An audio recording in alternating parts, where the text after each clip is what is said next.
Welcome! In this video I'm going to be taking a look at this Vorspak insulated cooler backpack. So this was provided to me by the distributor, but they're not compensating me for this video and they're not reviewing it before I post it. If you find this video helpful and you want to purchase one of these, I'll put a link to it in the description on Amazon, and if you use that link it helps me out a little bit and doesn't cost you anything extra.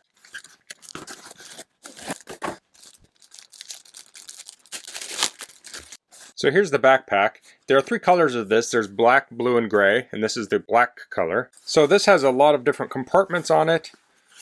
We have the main compartment here, and this is waterproof on the inside, and it's leak proof. We have the lid. Looks like the lid has a compartment inside of the lid. We have a pouch here. Inside of the pouch we have a pocket, and we have a mesh pocket. On the outside of the pouch we have another pouch. So on the side here we have a little pocket, so it looks like a place you could put a water bottle. Like if you're hiking with this you might keep your drinks inside, but maybe you're carrying a water bottle that you're drinking from at the time. We have the same thing on the side here. We have a hook with a carabiner and a bottle opener. Looks to be stainless steel. Nice. Let's go to the back side. We have padding here with some mesh that helps keep you cool, and then we have the shoulder straps are padded and those are adjustable, and we have a carry strap on the top here. So aside from the insulation value of this seems to be a very nice backpack. It feels sturdy. It has lots of compartments on it, so I'm already liking it right there. So I wanted to do a quick overview on my bench here. So now I'll get some things to put inside of this so I can demonstrate it. Okay, so I've loaded this up with some things, and it's not something I'd ever carry in a backpack like this, but I did it just to show you the size. So this is a gallon jug of water, and under it I have two other gallon jugs of water. So as you can see it has a lot of space in there, and there's certainly space in between these that you could throw some ice if you wanted to keep gallons of water cold. So these are actually cold gallons of water. So I'm going to hook up my thermal camera and we'll take a look at the bag from the outside to see how much of the cold is getting through, which really would mean the heat is getting in. So the third gallon wasn't cold, so I'll leave it out for now, and I don't have any ice packs in here right now. So I'll seal this up and we'll switch over to the thermal camera. Okay, so here's the inside. So you can see the water jugs are around 41 degrees. You can look around different parts of this. So the internal temperature of this is around 60 degrees. So I'll close this up. So you can see ambient temperature is around 62 degrees here, and that's obviously in Fahrenheit. And if we start on the back, I'll pull these out. Of course, you can see it is colder here because we did put some jugs in it, but you can see the insulation also. So even this padding is insulation. So if we look there, that's 61. If we go next to it, it's just about a degree cooler. And if we go on the sides, we can see here. So that's a little bit cooler there. And this is pressing up right against it. Now there's no way to keep all of the heat from getting in unless you have, say, a vacuum. But here's the outside. So since you have this pouch, that's just extra insulation there too. Let's see what the bottom looks like. Bottom's at 57, and you can see it has cooled the surface just a tiny bit there. So I have this insulating bag from a grocery store. I'm going to put it inside this as a comparison. Okay, so I have the insulated bag here, and this is hard to get a reading on due to the reflectivity, but I put a piece of tape on here to try and help. And we're at 51 degrees. And actually, if I take my laser thermometer on it, we're getting 44 degrees.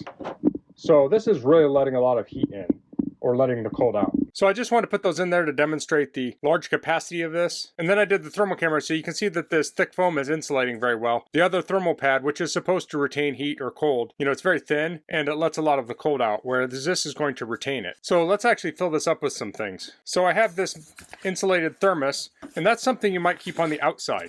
So if you're hiking, you might want to have some water on the outside, and this is insulated, so this will stay cold, and then you can just take this and drink it. But then you want other supplies in here. So let's start off with an ice pack. I'll put that in here, and I have a bunch of bottled water. Now typically I will bottle my own water. This is just some we have on hand. Also have this plastic bottle that I would typically put water in. And then I have a couple of these sandwich containers. So you can see I put in, let me count here, I should have counted ahead of time. So we have the large ice pack, we have 7 water bottles, we have the big water bottle, and we have 2 of these sandwich containers, and we still have quite a bit of room in here. Now this is kind of pushing it on the side. We can push that out a little more because it is elastic. I probably should put that in last. So there's quite a bit of room over here, like these could even slide down there, or one of them can. And there's a lot of room on top. So this really has a lot of room on it. So let's close this up. And this top area is also insulated. So it has insulation on top and it has insulation on the bottom too. So this would be perfect for easily accessible quick snacks. And I'm thinking like granola bars or something. I don't know if we have any granola bars, but I found some nuts. You don't have to keep nuts cold. But I have a really slim ice pack I could throw in there. So if you had some granola bars with some, say, honey or chocolate on them, throw that in there. You can get to them easy and they're going to stay cold. So I think that's a really nice aspect of that. So here we have our water bottle we're drinking out of on a regular basis on the outside. On their side, we could put a second water bottle here. Another option, some people like to listen to nature, some like to listen to music. Or if you're going to the beach, you might want something like this. It's a Bluetooth speaker. That fits in there really nice. You could turn that on while you're hiking, or you could just carry it in there. When you get to the beach, you can set that out and listen to your music. Then we have this front pouch here. This is not insulated, although you're going to have a slight amount of cold coming through here from the main pouch. So it might be a little bit cooler than if it were just a regular pouch. But maybe you're throwing a camera in there. It's a 360 camera. This could be a good place for maybe wallet, smartphone. You could put a first aid kit in here. So this is a very handy pouch. And you can split things up here. So you could slide your phone in this pouch. You could say put salt and pepper in here or something, silverware, and then on the outside you can also put things here too. So I'm going to put this on and I'll show me wearing this. Okay, here I have the pack on. Right now you can see it.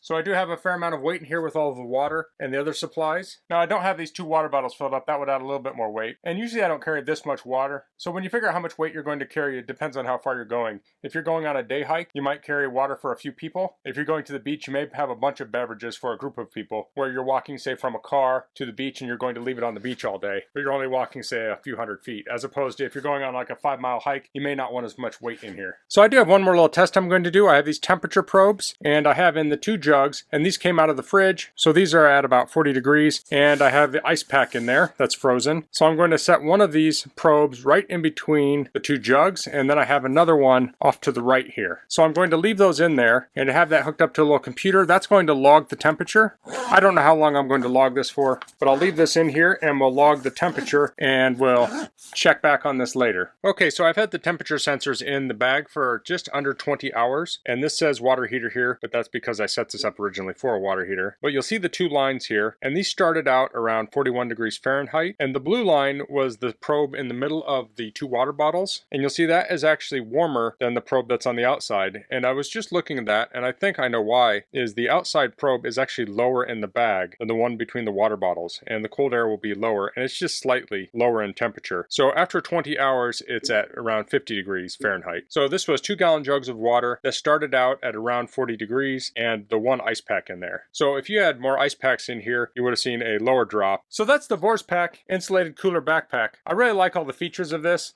It has a ton of room in it. We have a number of different hard coolers, and we use those when we go camping and things. But if we're going on a day hike, we don't want to carry those with us, especially if we want to take it with us on our hike to carry, say, a lunch with us. An insulated backpack is the perfect option for that. So we can put our sandwiches and our water in here and fruit and things like that, and we'll stay cool. And then when we stop for lunch on our hike, we'll eat our food, and we have plenty of room in here. Now, another use for an insulated backpack like this is for storing electronics. So when we travel, a lot of times we'll have camera gear and such. A bag like this is great for storing it. Even if you have some food in here, you could throw some of it in here. You want to make sure you don't get your electronics too cold where you have water condensating on it. So you could say wrap it in a towel and set it in here. But if you're leaving that kind of stuff in a car for any amount of time on a sunny day, the heat's not great on those batteries, on those electronics. So keeping it in a cooler like this can really shield it from that heat. So usually I would put it in a bag like this, say wrap it in a towel. If I put an ice pack in, I'll wrap that in a towel too, because I don't want to get it cold. I just want to keep it cooler than ambient temperature. And then I'll typically set this in the back seat on the floor in a low spot to keep it the coolest. And that's just good with any cooler, if you have it in a car, is to put in a low spot in the car and keep it out of the sun. And the nice thing about having a bag over a big hard-sided cooler is it can be hard to put a hard-sided cooler, say, in the footwell of the back seat. You can just set this down there, fits perfectly. So that's all I'm going to cover in this video. If you have any questions, please leave them in the comments.